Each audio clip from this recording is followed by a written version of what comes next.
It's Mary Macari, the Magic Apothecary, coming to you from New York City. I'm going to be talking today a little bit about spellcraft and how one creates spells, how we start them, how we find out which one we want, how we get together some things to begin our spell work. And that is spell work that we are creating on our own, the way I create my own, by blending oils on our own, incense, making our own baths, our own soaps, our own lotions, any kind of medium, candles that you'd like to work with. I'm going to be talking a little bit today about how we combine magic and also medicine when it comes to using different kinds of herbs and essential oils and bases and colors and things for magic. So my name is Mary Elizabeth Macari. I am, as I said before, the Magic Apothecary. I am a root woman, a medicine woman. I'm an herbalist, medicinal herbalist. I am a magical herbalist. I am also a medium. I do have capacity to speak to the dead. I also am able to commune with spirit guides. I'm a tarot reader, tarot teacher. I'm an astrologer. I'm a Reiki master. So that's who I am. I've been a witch also and a pagan since early 1990s, and I have been studying and working all of this time to perfect my art. Thank you for listening to me, by the way. I hope you enjoy the podcast. You are listening to something called Heart Sutra by Wa. It is a beautiful album. I hope you enjoy it behind us as we talk. So this will be a short podcast on magic, and we start right now. So spellcraft. What is spellcraft? Witchcraft, craft. People say magic arts, healing arts, witchcraft. It's about creation. It's about bringing into fruition something from chaos. From a desire comes a product, comes a material thing, comes a wish brought to fruition. That's what it really is. When I say to people who are not witches or not pagan and don't believe in or are afraid a little bit of our work, they usually will say to me, well, what are you doing? What's a spell? And I'll say, well, a spell is nothing more than a visual or prayer I can touch, I can smell, I can taste, I can wear, I can be within. It's a prayer. It's a continual affirmation. It's something that is continually just bubbling up and working because we have put ourselves in the position to not only see what we desire, but to bring about something that's going to help our brain and our spirit and our body to recreate that desire over and over again for as long as that spell will last. So that's what a spell is. Yes, there are dark spells as well as light spells. And every time I speak, I always go into this and say, be careful what you do. Everything you do comes back to you threefold. Never do magic that manipulates somebody else's will. Everything else is okay, as long as you're doing it to manipulate your own will or manipulate your circumstances. But as long as you harm none, all's good. So keep that in mind. Don't manipulate. Don't do black magic. It comes back on you. So if you want that, you go ahead, but please try not to. So that's what I'm talking about a little bit today. And what is magic? Magic is a lot of different things. It could be pulling a rabbit out of a hat. You know, people say that's magic. Or illusion. Is magic illusion? Well, in a way it kind of is. Spellcraft magic and magic that witches do is sort of illusion in a way. It's believing in something that's not there yet and making it come true. So I guess it's really kind of the same thing. Our magic many times is spelled with a K, M-A-G-I-C-K. You'll see that on the internet and books. And that was first coined by Aleister Crowley, A-L-I-S-T-A-I-R. Oh, let me spell his first name. But Crowley, C-R-O-W-L-E-Y, Aleister Crowley. You find him on the internet, information about him in many, many books all over Amazon.com. Pick up something about him if you're interested. So he is the first person who made it kind of a widespread thing, magic with a K, to just separate us from other magicians who were pulling rabbits out of hats. So there's that. Magic itself, though, the magic of creation, the magic of creating, is prehistoric. It comes from the beginning of our existence as human beings. It comes as it's part of what comes with us, the desire to change things, the belief that we can, the wanting to do so. That's what magic is. Magic is believing. Magic is believing that you can make something happen. Magic is working to make that belief come to fruition, again with the fruition, but making sure that it comes true. That's magic. So people say, okay, that's magic. Great, Mary, thank you very much. So how do I do this? And where do I get this stuff? And why do I have to buy it? Or can I make it? Or what is it? So let's talk a little bit quickly about why it is we do, or what we use and why we use what we use, so that we can understand that a little bit too. We use a lot of different things as magicians, as magic workers, as pagans, as witches. You've heard candles, the bell, the book, and the candle, the wand. We use knives, ritual swords. We use incense. We use oils. We use all kinds of chants and meditations to bring together what we want. So we use many different tools. So some of them can be made by hand. Many people make their own wands. People like to forge their own FMA or forge their own sword or ritual knives, but not everyone does. Those can be purchased. Some people like to make their own pentacle for their altar. Some people like to make their own jewelry. Some people, like me, like to gather the herbs and the roots and the essential oils that come from those and blend my own oils. So that's where I begin. I'm not a blacksmith, but I'm a herbsmith. Let's call it that. So why do we use a lot of the times herbs? You may have heard in your travels exploring paganism and Wicca something called a green witch. What is a green witch? Or, as I said before, I'm a medicine woman or a root woman or a green witch is what I am. These are people who work with the earth herself and what comes from her. So all spices, herbs, roots, trees, anything that comes from the earth is fair game for us to use in our workings. That said, we start with, a lot of the times, herb. We start with herbs. We have to understand what they do, who they are, and what they're used for. There's a great book out there by an author named Cunningham, and the book's name is Incense, Oils, and Brews. And this book is like one of the most amazing go-to books for a beginning witch, herbalist, and magician to have on hand, because he gives us not only information about all the herbs, he also gives us information about how to use them in different recipes and what to use them for.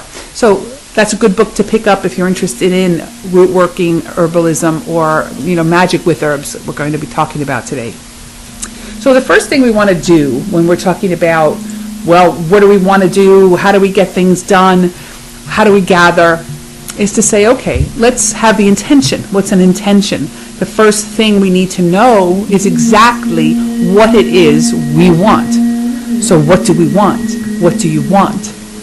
I will ask a client that over and over until we get the basic bottom line version of what they want. For example, some people may say, I want love. Okay, so do we all. So now we go further. You want love. When? Where? With who? Why? How? So ask yourself these questions. You want to do, say for example, a love spell. Maybe you want more love in your life. But how? With who? Who do you want to love you? Who do you want around you? Who do you want to attract? Why do you want to attract them? How do you want to attract them? When do you want to attract them? What way do you want to attract them? All of this is important to look at when you're starting a spell. So that's the first thing. And if you don't have an answer to those questions, I suggest very strongly you don't go ahead and do spells. Because if you do spells without intention, they may not come to be true. They may not manifest. And if they don't manifest, sometimes people just give up and think magic doesn't work. But really, your mind wasn't clean and you didn't have a strong intention, most likely. So that's the first thing.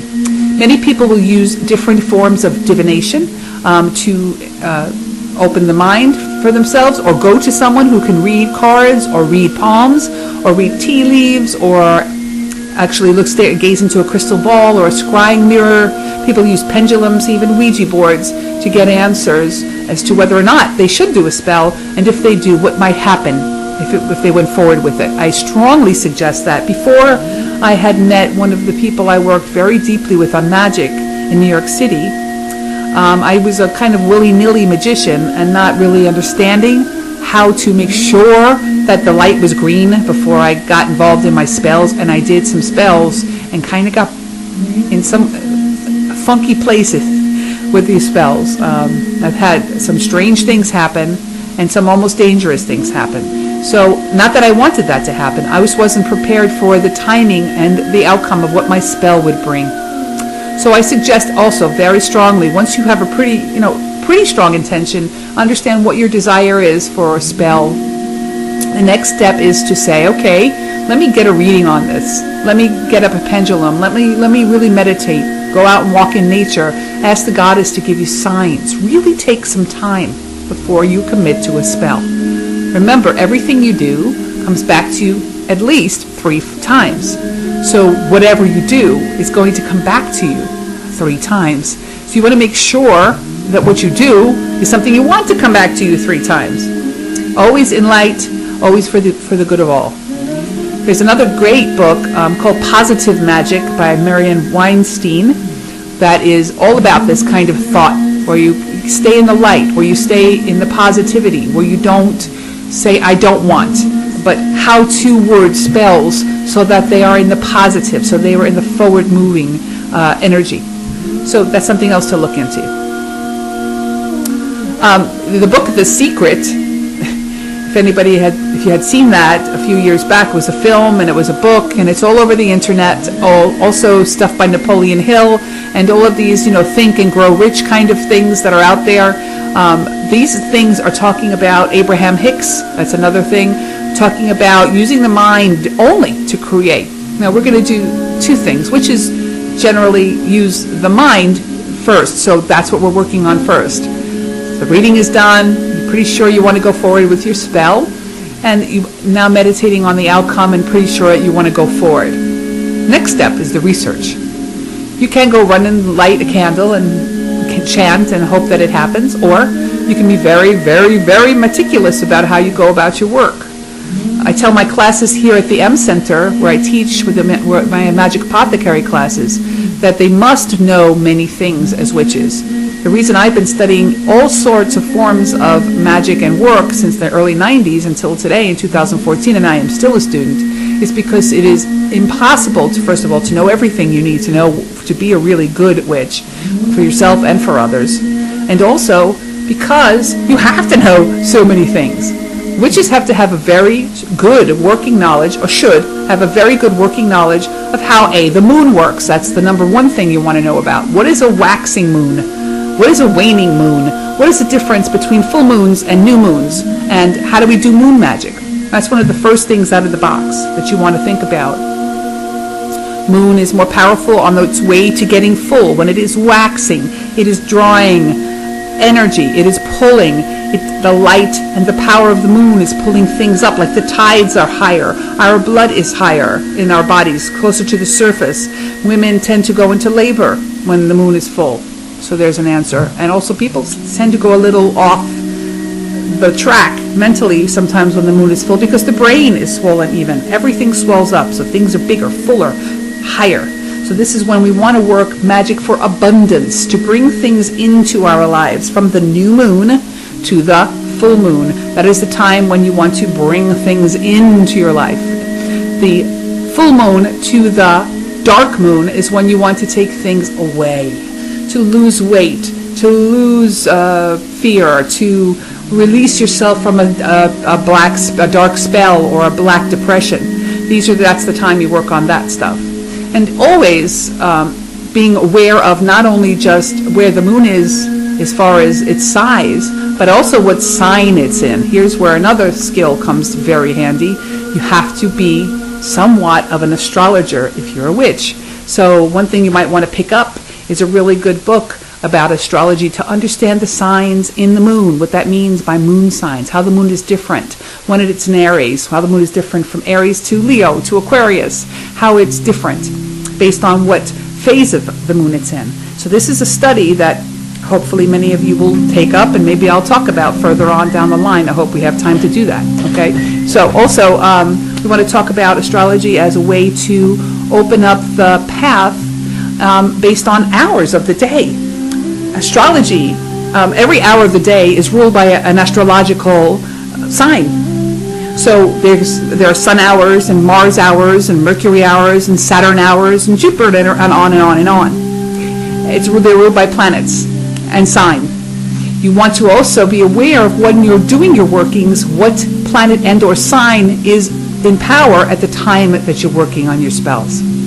So getting yourself something that tells you a list of planetary hours, you can buy those on the internet in witchcraft books, or you can look online to find one planetary hours program, or you can actually get one in your phone. I have a really great one in my phone that was just whistling for me, telling me what hour it is, the hour of sun, perfect time to be talking to you guys about magic and power.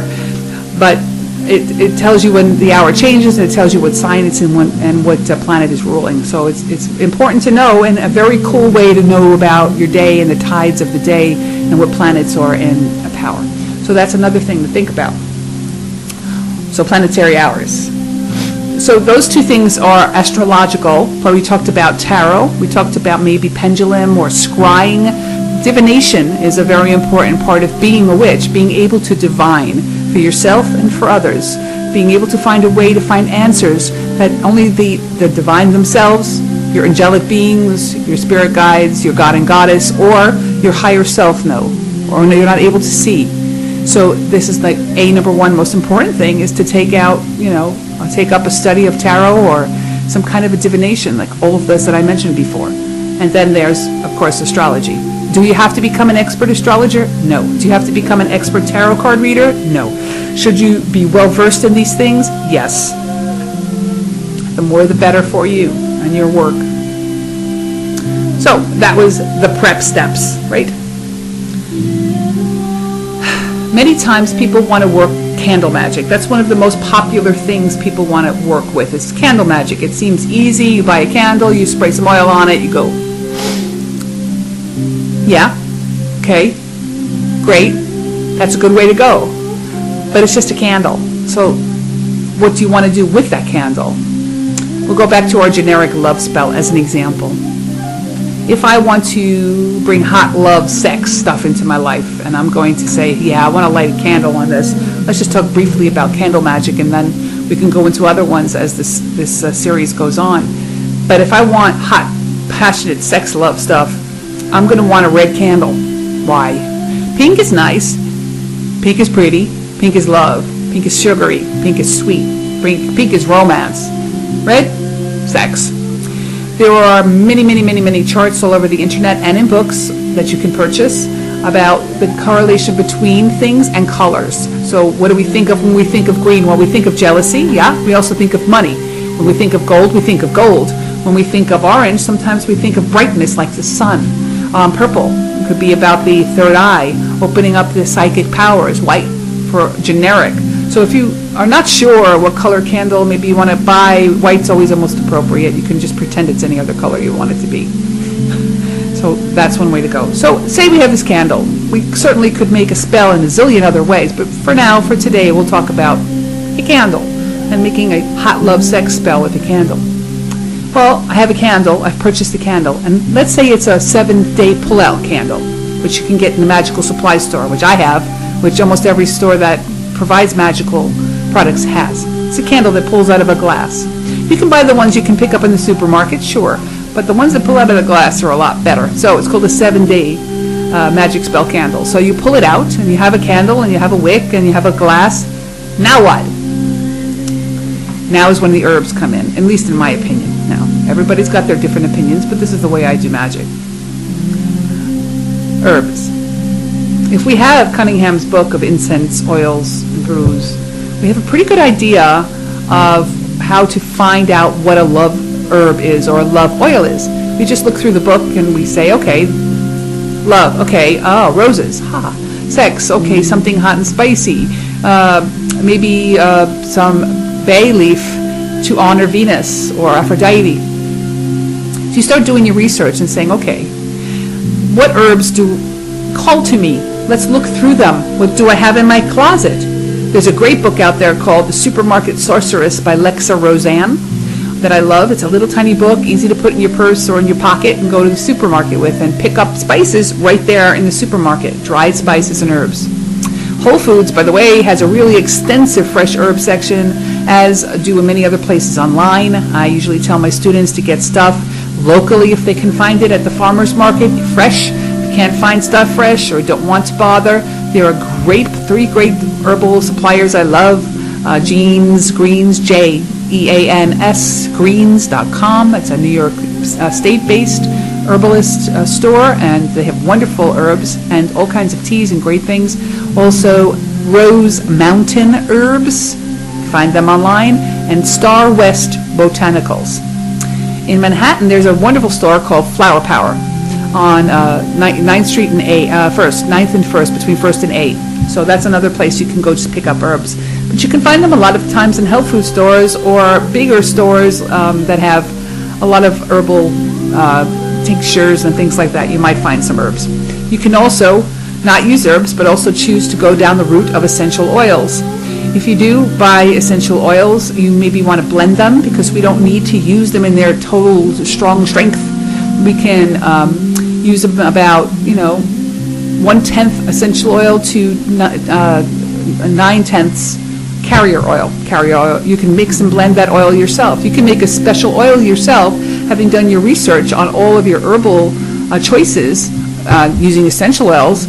In a carrier oil, you can put in roses and, like I said, bay laurel, and you could put in pepper, or you could put in passion flower, you can put in, a bazillion other things, amber, you can put in orange oil. There's tons of things that are used as aphrodisiac in different ways. You can purchase those, you can put them all together, and you can make your own oil blend. So usually it's like 1 to 9 ratio, essential oil to regular carrier oil. If you are allergic to nuts, do not use almond oil, ever. If you do use jojoba oil, that's fine for people who are sensitive to nuts. Also olive oil, but should be extra virgin, and be careful because olive oil does go rancid in heat, but if you keep it in cold, it turns solid. So there's that. I have recently been working with coconut oil, which is kind of fun. It does always have a coconutty smell, but it does go on solid, and it can be used as a sort of solid perfume if you like to try that. So that's interesting. With a couple of drops of beeswax, you have your own solid perfume. But we'll get into that another time. So I've chosen, say, all of my herbs. I have both fresh and I have essential oils. So what do? Well, you can carve something into your candle that says what you want. You can write out what you want and put it inside of the candle glass on the bottom. Very careful.